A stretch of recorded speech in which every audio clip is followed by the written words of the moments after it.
শালার পড়াশোনাও করে পারলাম না, কামলা দি খাই, কেউ কামলাই লেয় না। বড়ির লাই কয়টা ঘাস কাটছি, যা বড়ির দিয়ে আসি, যাই বড়ির কটা ঘাস দিয়ে আসি। বড়ি খা, ছাগলা খানা সারা গাছ মারিয়ে হারাবো, সারা তোরা কুরবানি দিয়ে ছাগু।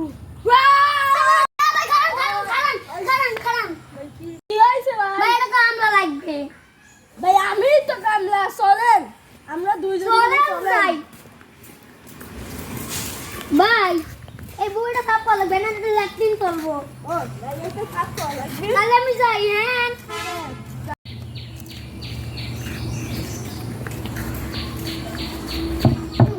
তুই তো সাদার বুই, সাদায় বলে কি রাচুরি করে রে, দাদা হাতে হাতে ধরবো দাঁড়া। এই সাদাবে কি করিস? সাদায় আমাকে কামড় দিছে। কয়টারে কামড় দিছে? 700। ছোটারে কামড়া নিছে, তাও অত কাম করতেছে না দাঁড়া। আর সাদায় কয় আসবো?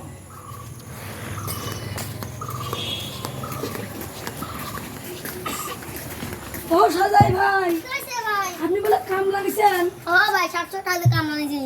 ভাই ও তো কাম করে না, খালি ফাঁকি দিচ্ছে। কি কোন আসেন তো, ওই দেখে দাম করতেছে না, কি করবো? শালা এটা শালা 700 টাকা কাম লাগছে। এই কাম করার জন্য, এই কাম করার জন্য তো মানে 1 বছর লাগি যাবে নি। হ্যাঁ গাইস তো আইছে, গাইস সতেন বিড়ি লই রে। গাইস তো ভাই, গাইস তো ভাই, এক প্যাকেট বিড়ি নিয়ে আসেন তো। এক ঠ্যাং কবর আর বিড়ি চাটিছে। কি করবো বাবু, বুড়ি হয়ে গেছি। বলে আমার হচ্ছে সংসার টংসার আছে, তাহলে এই কামলা দি খাই। শালার মুখ বেয়ে গেছে, কানে দূরাইছে, ওকে বাদ বসে বিক্রি করে যাও। শালার নামাজ চাইলো নাও তো করি পাইনি, সংসার কথা করলো, বড় বড় কথা মনে পড়লো। যাই হাফ প্যাকেট বিড়ি পাটা দেই গে। ভাই হাফ প্যাকেট তাহলে বিড়ি পাটা দেই গে। জান তাহলে আচ্ছা গা হাফ প্যাকেট বিড়ি আনেন গা।